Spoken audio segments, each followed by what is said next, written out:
Energy Transition, episode 50. Our topic today is Evolution of Climate Alarmism, part 1, because we have part 2 to come. With Irene Slav, Tammy Nimet, David Blackman, and Armando Cavanha. Good morning. Good morning. Good afternoon. Afternoon in Europe. Yeah, that's right. Tammy, please, could you please bring a historical view of the evolution of climate discussion in the recent decades? Sure, that's a challenging thing to do in a couple minutes. I draw a lot of my information and whatnot from my own research, but also Rupert Darwall, who has done an incredible amount of analysis of the roots of the movement and how it's gone through the policymakers and into our general society. And the way I was thinking of it is like, for the past 50 or 60 years, at the beginning, it was really on the periphery. And there were certain issues that bothered people about the dirty air, about, they wanted clean water. There was things about insecticides and so on. And it was really on an issue by issue basis. And then in the early 70s, you had in 69, there was the Santa Barbara oil spill, which was really huge. Then Nixon created the EPA. There was the first Earth Day. Then you had the Club of Rome produce its limits to growth. And then you had the energy crisis. And so all of these different issues kind of came together in the early 70s, where people were like, oh, we need to do something. And it reminds what's happening now with the Inflation Reduction Act is what I saw in the early 70s, where you had governments just throwing money at trying to find alternative forms of energy in order to defang OPEC and so on and get off oil and all this kind of thing. And then it sort of petered out. And I think the real seminal moment was when you had the creation of the IPCC in the UN, because that created a permanent framework for the different activists and the different scientists and the different policymakers to keep talking about the issue. Before an issue would come up, there would be something and it would fade away. But with the IPCC, it became a permanent fixture. And so then you start to see the growth of grant money, you start to see the growth of different policy groups. And then there's the key thing of philanthropy. So then you had the foundations pumping money in to create lots of different activist organizations, which then seed. So you'll have Greenpeace, and then there'll be key people from Greenpeace who will go and start another organization. And there was this proliferation of environmental groups to keep the pressure going. So after the IPCC was created and you had all this philanthropic money, you just saw this growth and it became a bit of a business. And then the way I think of it also is that it's a network, a movement of movements, of networks. So there's like all of these different groups that come together and they coalesce now and then around different things. And climate change has really become the rationale for revolution. So after the fall of the Soviet Union, there was a lot of people on the left who were looking for some kind of cause to bring down capitalism. And, climate change is a really good one because you could unite the world around some kind of thing that affects everybody and then be able to sort of deconstruct capitalism into some other system. Now, the existing groups today disagree on a lot of certain specifics, but they're all in agreement that our current system has to go. So it's an interesting arrangement of strange bedfellows who are united in the idea that they need to wreck what we've got, but it's unclear what they want to replace it with, because the different groups have different ideas on how they want to replace it, which kind of brings us up to where we are now. So, David, is more related to ideologies than climate itself.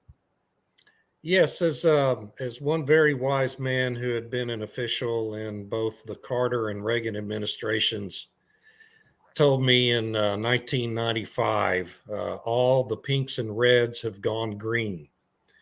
And it's a philosophical movement. It's that was basically taken over by a radical left in the 1990s.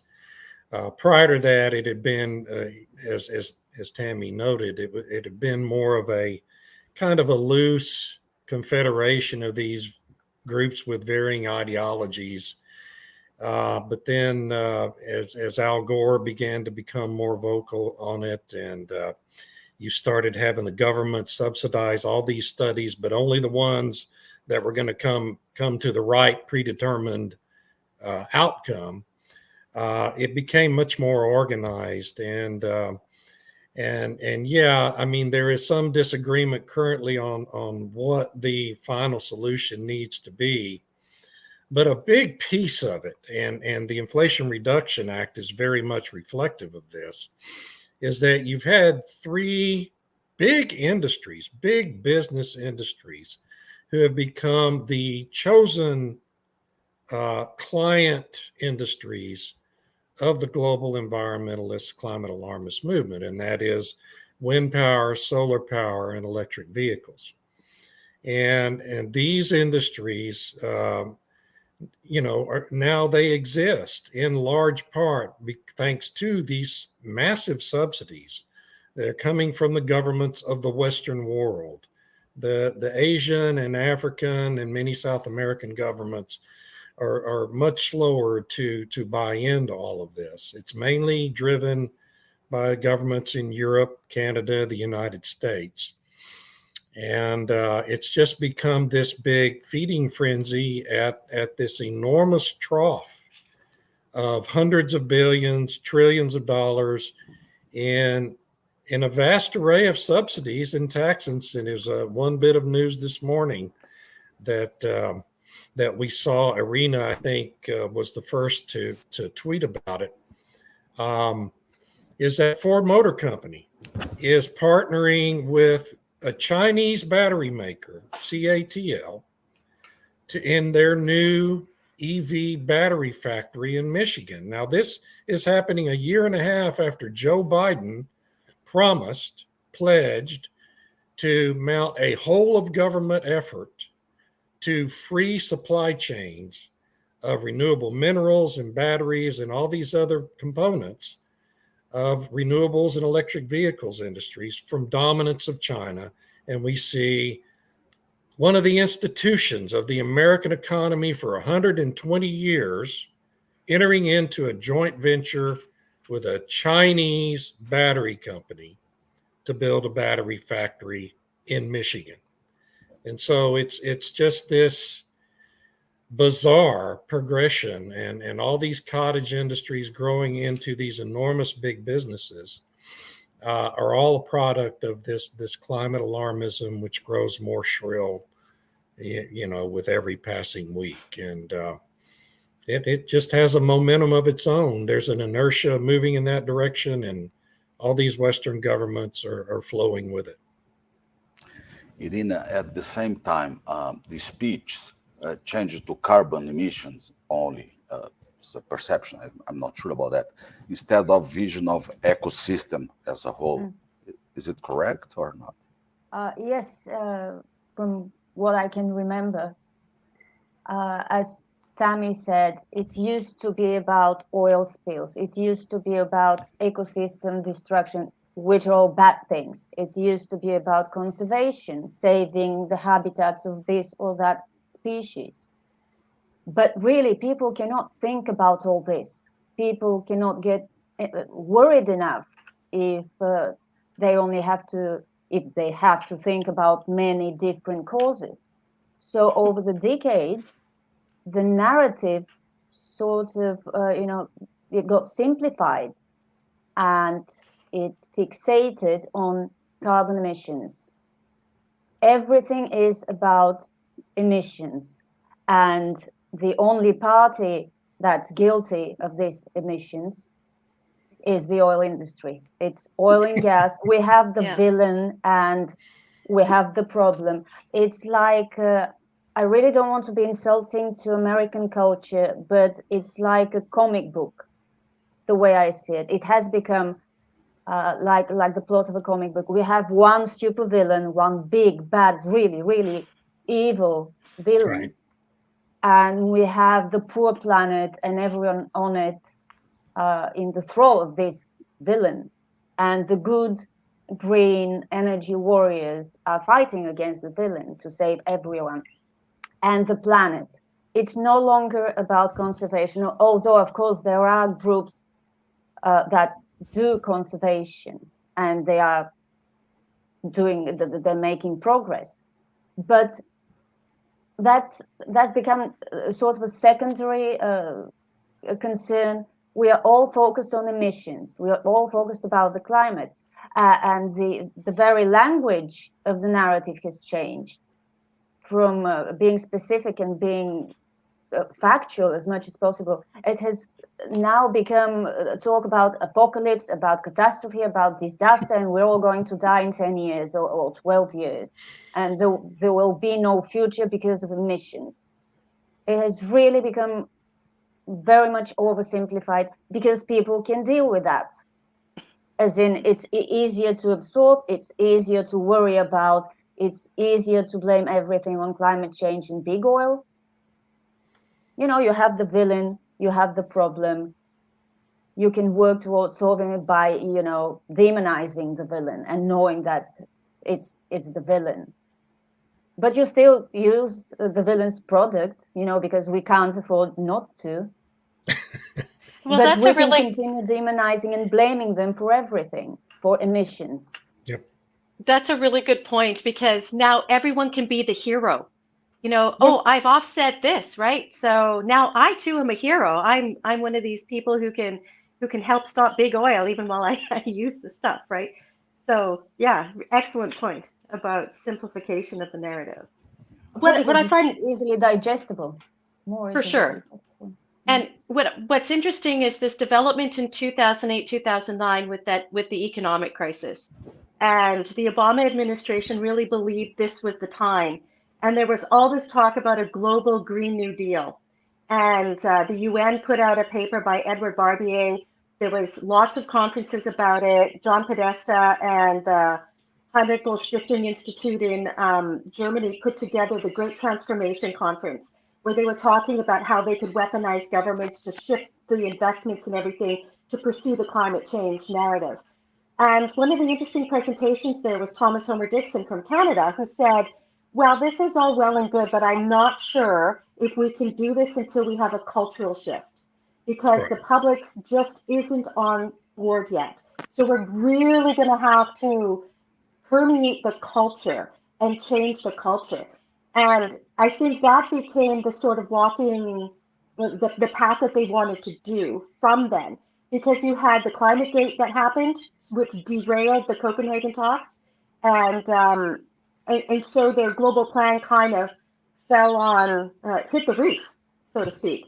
And so then there was this movement to change the culture, and then you have the Paris Agreement. By then, if you think about it, there's been since 2009, 14 years. That's an entire K to 12 range of kids Right. who have been sold this line, the simplified narrative that, you know, they can do their part if they pressure their parents or whatever. You have the school strikes, you have all this other stuff to save the world. And they, you know, I think that's part of that cultural shift. And we've seen it in the media, how the narrative gets amplified across different media networks like Covering Climate Now or whatever. We see it through everything, it's everywhere. So I Yeah. think they were successful in pursuing that cultural shift. Yeah, and we saw the same thing happen in the wake of Biden's win in the 2020 election with the energy transition. There was a sudden amplification. I mean, people had been talking about an energy transition prior to that, but there was suddenly in December of 2020 a massive, obviously coordinated effort Yes. in the news media, among globalist politicians, and in the entertainment industry to suddenly start pushing this energy transition narrative. And you know, I mean, 98% of people don't pay attention to this kind of stuff really, but it was something I noticed immediately after the election, within a week, Yeah. the amplification of that narrative suddenly beginning with, now that Biden was going to be installed in January. And, it's only become more amplified ever since. And at every one of these global conferences, it's a major focus of the discussions. And it just, my gosh, when you watched what was happening at the WEF thing in Davos in January and all the discussions around that, it's just so obvious that this is a very highly coordinated effort that, the whole political and entertainment and media establishment are bought into. And it's really difficult for, teachers, school teachers. Unfortunately, they get this material forced upon them, and it just doesn't matter, that they really don't want to indoctrinate their kids in their classes. It's part of their own performance evaluation at the end of each school year, and they have to do it. And it's just really pernicious and pervasive in the United States. No, it's not just there. I mean, all the English-speaking, English language media that I follow, all of them have special climate reporting sections. Right. Climate change news, energy transition news, they have whole sections. And I just started wondering, now that I was listening to you, David, whether it was because people wanted to read about that and hear about that, or was it being pushed on them? And I think I'm leaning towards the latter, that it wasn't people that want to read about climate change, about the transition, and about how we're all going to die in 10 years. I think the media is making these decisions. Yeah, and the social media platforms do it too, and you get social shamed media, if major you amplifier, right. Of course. If you yes, don't, let's tweet out about something. Right. Yeah, and if you post against the approved narrative on Facebook, you get suspended and ultimately banned. I mean, I've quit using Facebook entirely at this point because they had me so shadow banned. I've got 5,000 quote friends on Facebook that maybe 20 would see anything I posted there. And it's just a waste of time even trying to use that platform at this point. Yes, the censorship is really serious. Yeah. Let's talk about Europe's energy security. Would it be possible to fight in two fronts at the same time, zero carbon and adding more oil and gas production capacity? Well, sure. And the companies, the responsible companies, have been moving in that direction for years now. I mean, everyone.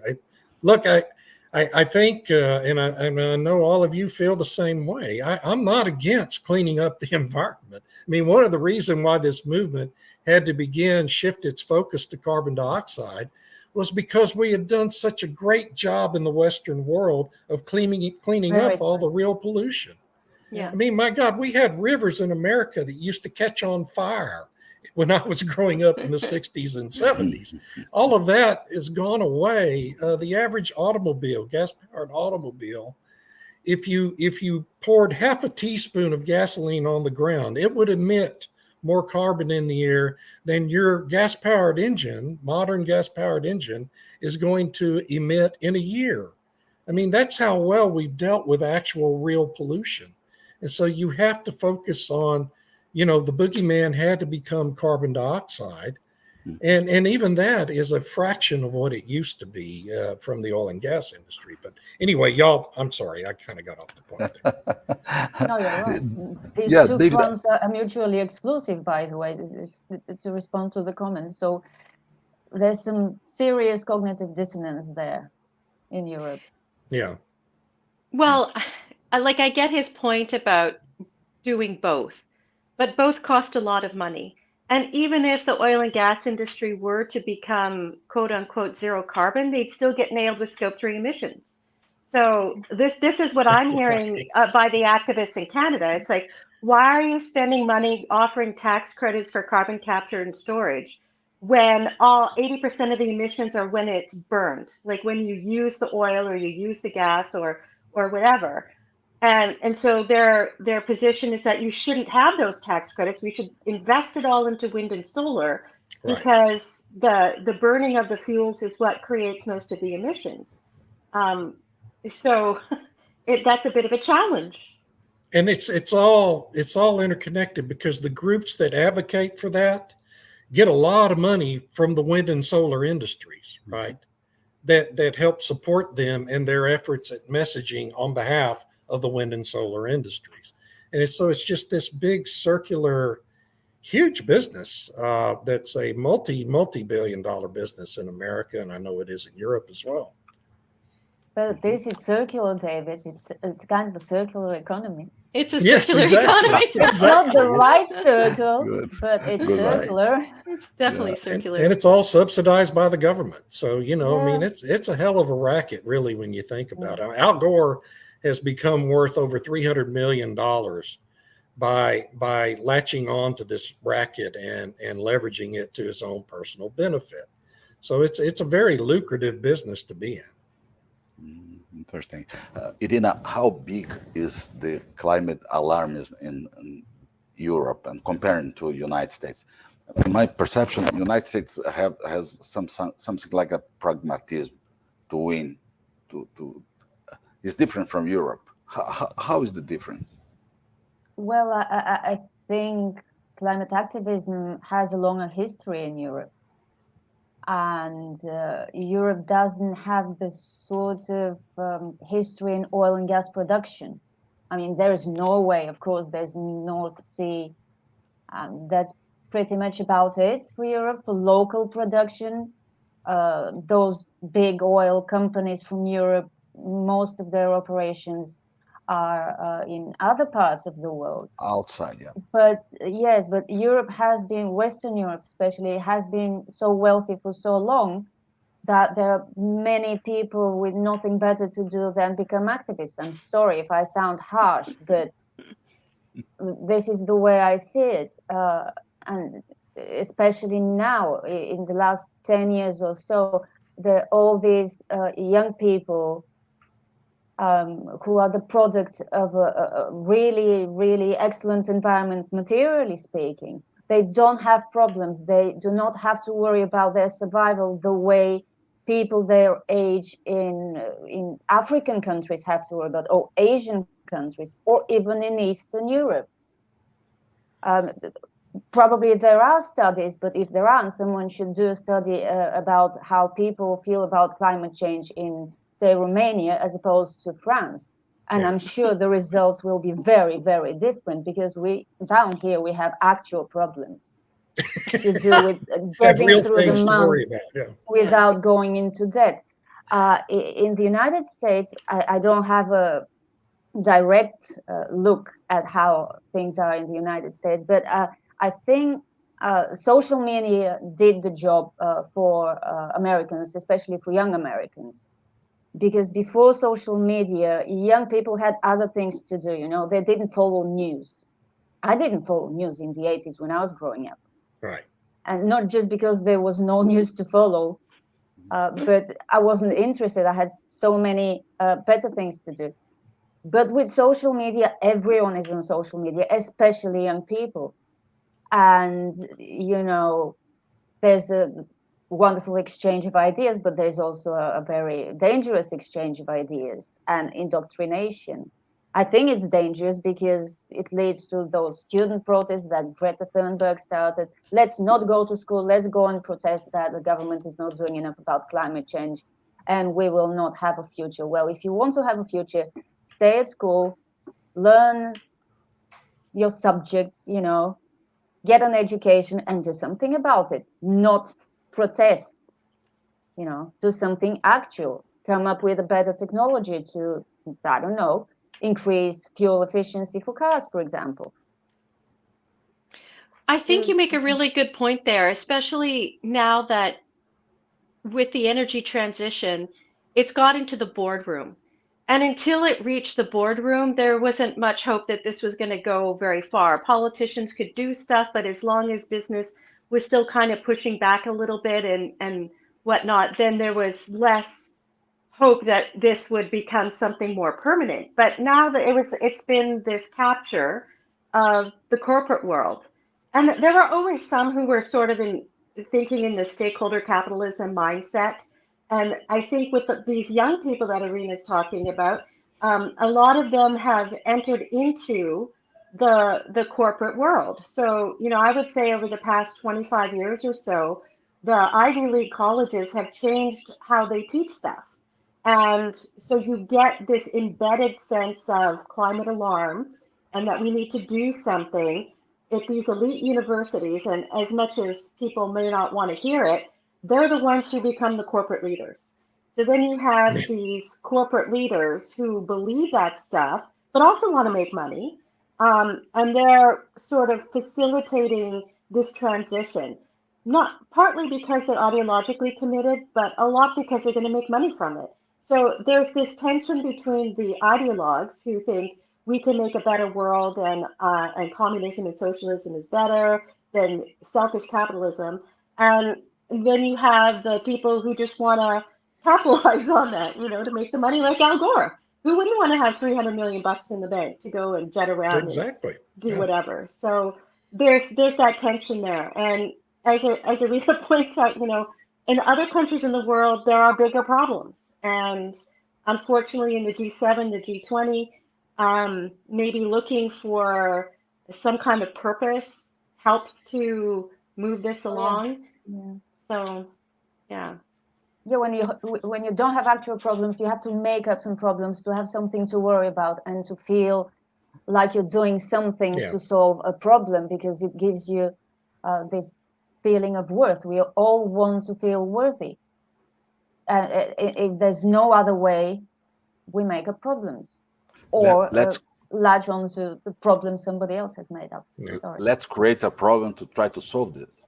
Exactly. Yes. It's a well-established practice in the pharmaceutical industry, I hear. So. Exactly. Yes, it is. And I think that, that phenomenon is really more pronounced in the United States than anywhere, because, our standard of living became so high and children grew up with so much and not having real hardships in life. There are people in America that do have hardships, but by and large, the average American's life is so much easier than the life of anyone in some of the developing nations of the world, that you really didn't have real problems to focus on that your parents and grandparents used to have. I'm just 2 generations away from people who didn't have running water and electricity in their homes.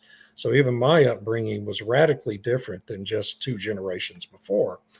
But when your life is so easy and you see people suffering around the world, you look for something to latch onto to give your life more meaning and to be able to signal your virtue about doing something to solve a perceived problem.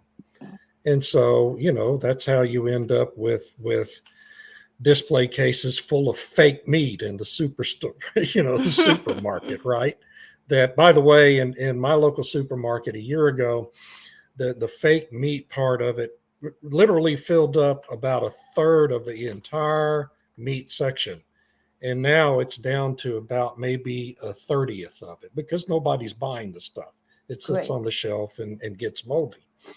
And so people latched on to that for a little bit and then realized it tasted bad.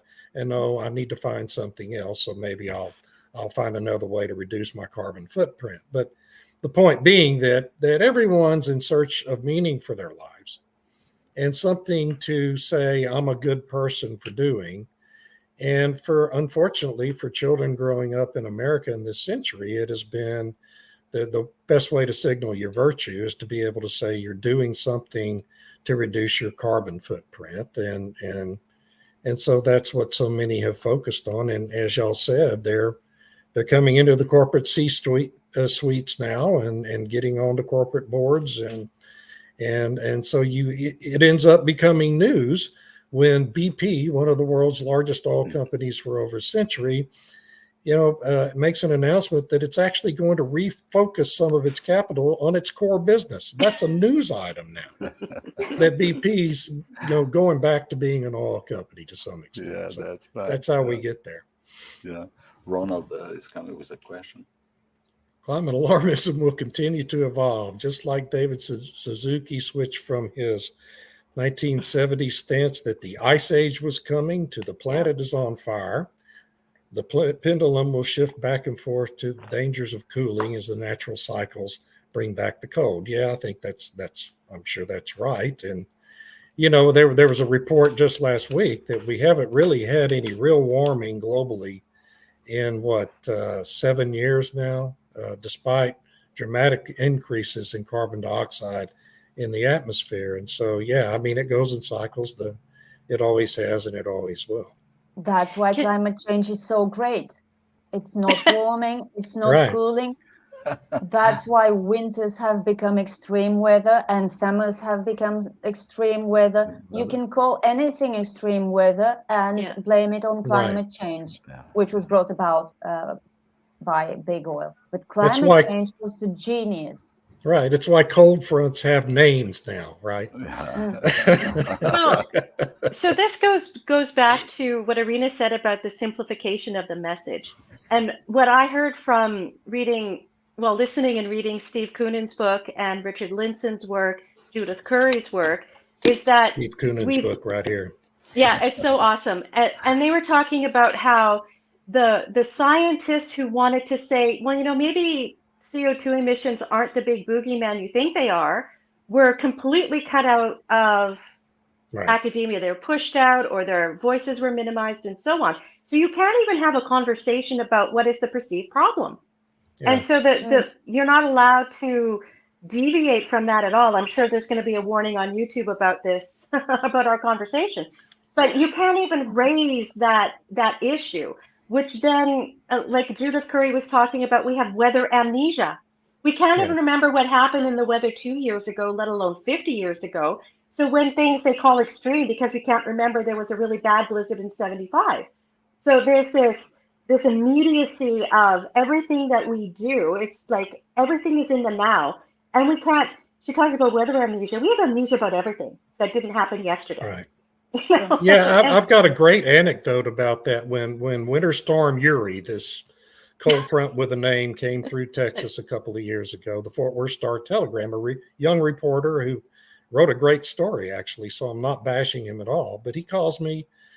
He had seen a Forbes piece I had written the morning that my power went out. And, and during the course of our conversation, I started talking about the fact, well, gosh, we had a very similar event to this in 2011, and the legislature didn't do anything to fix the system. And he said, wait, we had an event like this just 10 years ago? And I said, yeah. And we had one in 1993 and another in 87, another in 84. And he said, but everybody's saying this is unprecedented. And I said, no, this is not unprecedented. It's just that people forget.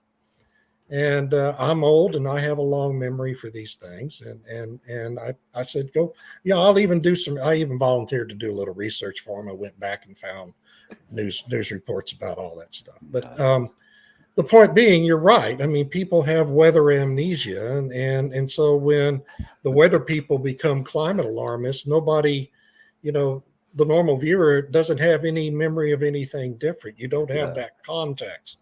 And even if they do, they are encouraged to forget about it by, saying this is unprecedented, this is catastrophic, and so on and so forth. Yeah, that's right. SRB. SRB, welcome, SRB. What do you think of G. Maloney's desire to make Italy into an energy hub between North Africa and Europe? Is such an initiative even feasible, considering the climate alarmism posture in Europe? Well, I will let our Europeans on the panel answer that question. Very good question. Yeah. Once again, we come to the question of how do you square between your net zero ambitions and your immediate and very urgent need for fossil fuels right now, because you're nowhere near net zero. It could be feasible if this could be squared, and I think the current Italian Prime Minister is more pragmatic about energy, but I may be wrong because I do not follow Italian politics closely. But she looks like she wants her country to be energy secure. So I don't know.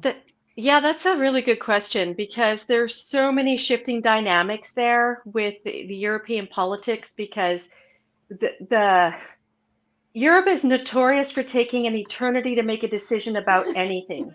I think of all the different pipelines that we're going to come across, Nabucco and all those other ones from Eastern Europe through into the Western Europe. Syria was planning to be the hub for getting oil and gas into Western Europe. Well, that fell apart.